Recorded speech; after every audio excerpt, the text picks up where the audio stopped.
कभी कभी किस्मत हमारे साथ ऐसा खेल खेलती है जो इंसानी सोच से परे होता है। एक राजमहल में जन्मा राजकुमार जंगल में लकड़ियां काटता है और एक गरीब की झोपड़ी में पला बढ़ा लड़का राजा का ताज पहनता है। लेकिन कहानी यहीं खत्म नहीं होती। जब दोनों की राहें एक ही रहस्यमयी लड़की से टकराती हैं, एक सौम्या, तब प्यार, पहचान और एक छुपा हुआ सच, सब कुछ दांव पर लग जाता है। पर क्या होगा जब सौम्या को यह पता चलेगा कि जिसे वो प्यार करती है वो असली राजकुमार नहीं है, और असली राजकुमार वो है जो उसकी जिंदगी में एक रहस्य बनकर आया था। इस कहानी में है प्यार, धोखा, पाप और नियति का ऐसा खेल जिसे आप कभी भूल नहीं पाएंगे। तो तैयार हो जाइए एक ऐसे सफर के लिए जहां हर मोड़ पर हैरानी और हर दृश्य में एक राज छुपा है। यह है वीर अर्जुन और सौम्या की अनसुनी और अनकही कहानी।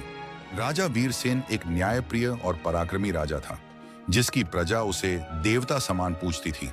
उसका एक सेवक था वाल्मीकि, एक गरीब पर ईमानदार और मेहनती व्यक्ति।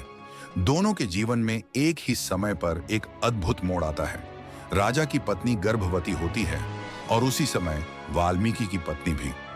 दोनों महिलाओं को एक ही दिन महल के चिकित्सालय में भर्ती कराया जाता है। कुछ समय बाद दोनों को पुत्र की प्राप्ति होती है। राजा के पुत्र वीरेंद्र की आंखें नीली और चमकदार होती हैं, पर वह मृत जन्म लेता है। वहीं वाल्मीकि का पुत्र अर्जुन सामान्य दिखने वाला लेकिन जीवित और स्वस्थ होता है। नर्स शारदा, जो कि यह सब देख रही होती है, वो वाल्मीकि को सारी सच्चाई बता देती है। अपने बेटे के भविष्य की चिंता में डूबा वाल्मीकि एक कठोर निर्णय लेता है। वो चुपचाप अपने बेटे अर्जुन को राजा के मृत पुत्र के स्थान पर रख देता है और वीरेंद्र के मृत शरीर को लेकर अस्पताल से निकल जाता है। लेकिन तभी जैसे कोई चमत्कार हो, मृत समझा गया बालक वीरेंद्र रोने लगता है। शारदा उसे रोकने की कोशिश करती है, इतना बड़ा अनर्थ मत कीजिए, पर वाल्मीकि उसे धक्का दे देता है और वह सीढ़ियों से नीचे गिर जाती है। वर्षों बीत जाते हैं। अर्जुन अब राजकुमार के रूप में बड़ा होता है, जबकि वीरेंद्र एक गरीब लकड़हारे के रूप में। नियति का खेल तब और पेचीदा हो जाता है जब दोनों की जिंदगी में एक ही नाम दाखिल होता है, सौम्या। सौम्या एक साधारण किसान की सुंदर और चतुर बेटी होती है। उसकी आंखों में गहराई और चेहरे पर निश्चलता होती है जो हर किसी को आकर्षित कर लेती है। वह वन में अपने सखियों के साथ अक्सर जाया करती। नदी के किनारे स्नान करना उसे बहुत प्रिय था। एक दिन जब सूरज अपनी सुनहरी किरणों से वन को रोशन कर रहा था, सौम्या अपनी सखियों के साथ नदी में स्नान कर रही थी। हंसी ठिठोली के बीच वह जल क्रीड़ा में मग्न थी। उसी समय वीरेंद्र, जो शिकार के लिए जंगल आया था, पास की झाड़ियों के पीछे खड़ा हो गया। उसकी नजर जैसे ही सौम्या पर पड़ी, समय थम सा गया। वीरेंद्र के मन में एक हलचल उठी। कौन है यह? जैसे जल परी धरती पर उतर आई हो। उसने चुपचाप उस दृश्य को निहारते हुए मन ही मन निश्चय किया कि वह इस रहस्यमयी सुंदरता से अवश्य मिलेगा। लेकिन वह जानता था कि यह अवसर आज नहीं, किसी और दिन मिलेगा। अगले दिन सौम्या फिर से अपनी सखियों के साथ उसी नदी की ओर चल पड़ी। रास्ते में पेड़ों की सरसराहट और पक्षियों की चहचहाहट उसे हर बार की तरह आनंदित कर रही थी। लेकिन आज कुछ अलग था। जैसे ही वह नदी किनारे पहुंची, उसकी नजर एक युवक पर पड़ी जो लकड़ियां बटोर रहा था। वह अर्जुन था। दोनों की नजरें टकराईं। सौम्या ने मुस्कुराकर पूछा, आप यहां क्या कर रहे हैं? अर्जुन ने झेंपते हुए कहा, लकड़ियां लेने आया था, पर लगता है कुछ और भी मिल गया। सौम्या हंसी। कभी कभी जंगल में सबसे सुंदर चीजें यूं ही मिल जाती हैं। यह संवाद दोनों के बीच की दूरी को पिघलाने लगा। बातों बातों में अर्जुन ने उसका नाम जान लिया और सौम्या को उसकी सरलता में एक खास अपनापन महसूस हुआ। उस दिन के बाद से दोनों की मुलाकातें बढ़ने लगीं। कभी नदी किनारे, कभी वन पट पर।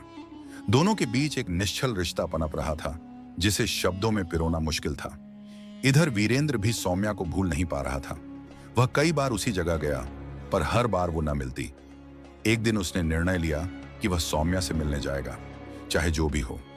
अब सौम्या के जीवन में दो पुरुष थे, एक राजसी तेज से युक्त वीरेंद्र और दूसरा कोमल हृदय वाला अर्जुन।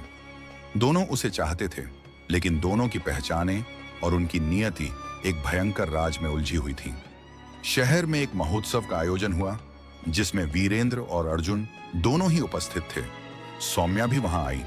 जब उसकी नजर वीरेंद्र पर पड़ी तो उसे एक अजीब सी अनुभूति हुई, जैसे वह कहीं उसे पहले से जानती हो। तभी अर्जुन पास आया और बोला, आज आप बहुत सुंदर लग रही हैं।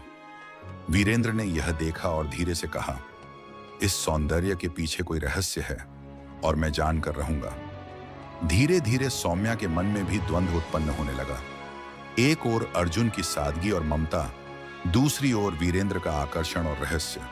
उसी रात सौम्या अकेली बैठी चांद की रोशनी में सोच रही थी।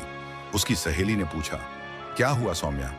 सौम्या ने कहा, मेरे जीवन की राहें दो दिशाओं में जा रही हैं और मुझे समझ नहीं आ रहा कि किसे चुनूं। क्या होगा जब सच्चाई सामने आएगी? जब वह जान पाएगी कि अर्जुन असली राजकुमार नहीं बल्कि गरीब लकड़हारे का बेटा है और वीरेंद्र ही असली उत्तराधिकारी है। क्या प्रेम जन्म से तय होता है या कर्म से? यह राज, यह द्वंद्व, यह त्रिकोण अब एक निर्णायक मोड़ की ओर बढ़ रहा है। अगर आप जानना चाहते हैं कि सौम्या किसे चुनेगी तो कमेंट में जरूर लिखें। भाग 2 चाहिए। आपके एक कमेंट से कहानी का अगला पन्ना खुल सकता है।